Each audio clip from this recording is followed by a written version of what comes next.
City Council just passed an ordinance allowing for alcohol sales at some of the events at the Texas Bank Sports Complex. Right. You supported that proposal. Tell me why you supported it and what impact you think that will have. Well, I thought it was bringing some order to an environment that's not currently there.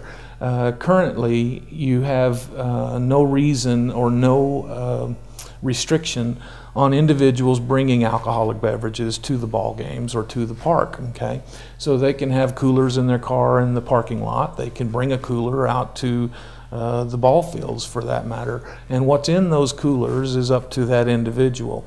I don't think there's necessarily anything wrong with that in some environments, but I do think that we don't want, as a city, to be encouraging family activities or youth activities and have no rules or no one on hand to help enforce proper behavior during those types of activities. The passing of this ordinance, in my mind, strengthens the ability to have the right kind of environment out there and the right kind of safety out there.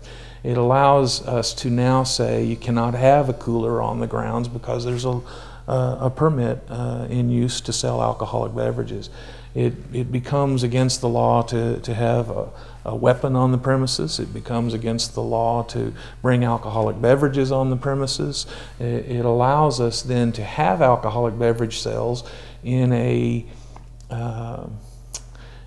an environment where the seller is trained and the seller understands to ask for IDs to make sure that those that are drinking are adults.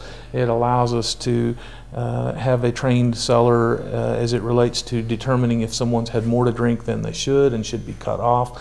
It gives us more control. It slows down, in my mind, the opportunity for someone to drink more than they should because they're having to pay so much, $3 or whatever it turns out to be for a beverage is less enticing to drink 5 or 6 than if I've got a 6-pack in a cooler.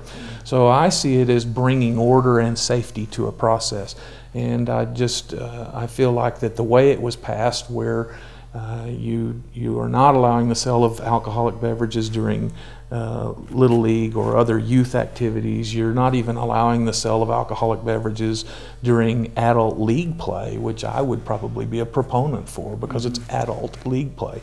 But we did not even do that. The only time alcoholic beverages will be sold will be during adult tournaments, and in that environment you have policemen on duty, you have a trained sales staff. I think it's probably the best place for us to be. I have to ask you a little bit about your future, and I know you've heard this from people, as I've heard from a couple people when you were running for office in particular. They said, well, Alvin's using that as a stepping stone to future office. Right. What do you say to people like that? It's not on my mind at this time, one way or the other. What's on my mind at this time is the city has in front of it a lot of capital improvement projects. I have behind me a lot of experience dealing with capital improvement projects. I want to be of service and to try to help the city get those things done.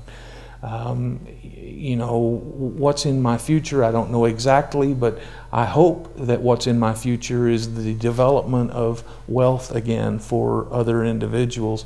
I am inclined to think that I will be going to school to try to be a professor in the last part of my life, and I'm inclined to think that I will be helping to grow another business, run another business, but probably not day in and day out to the extent that I did before, but to be in a mentoring and investment capacity, highly involved in another business, but with others doing the work day in and day out.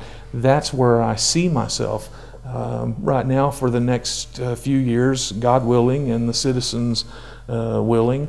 I want to be the mayor of San Angelo and help make things happen that need to happen in the capital improvement plans process. And so that's what I'm focused on now. If something else does come about in the future, it'll be a surprise to me, and we'll see if that occurs. We get quite a few calls in our public information office for the mayor. They want to know how to reach you. How can people reach the mayor? Well, I have an email address of alvin.new@sanangelotexas.us, and I have a cell phone number that is 325-262-1561. Okay. Now, is there anything else you want to add? Oh, no. The work's just beginning, and the learning process is just beginning. And I try to make sure everyone understands that I don't know what I don't know. So I'm not here to think I have all of the answers.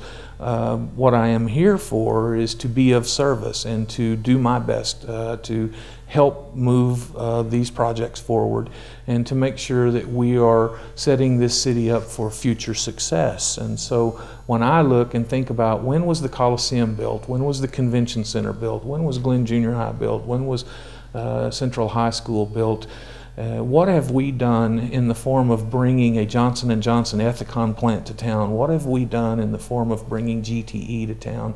I look at things and feel that we have big opportunity, and now and into the next 10 years or even 20 years to be working on what do we do to make sure we're doing good in this community 40 or 50 years from now, like those folks did in the 1950s and 1960s when most of the projects I just described came into being.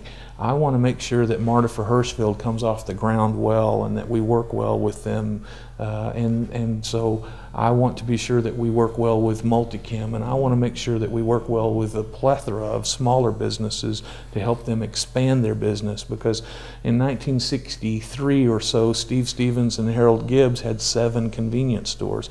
I was part of seeing that grow to 170, and San Angelo was part of seeing that become one of the best and most charitable businesses in the community. That group is out there somewhere. I want to help them grow and expand so that they get to have that kind of impact on this community. That's what I want to be focused on. What are we doing for the next few decades? Okay. Thank you for your time. My pleasure. And thank you for watching this month's episode of A Closer Look.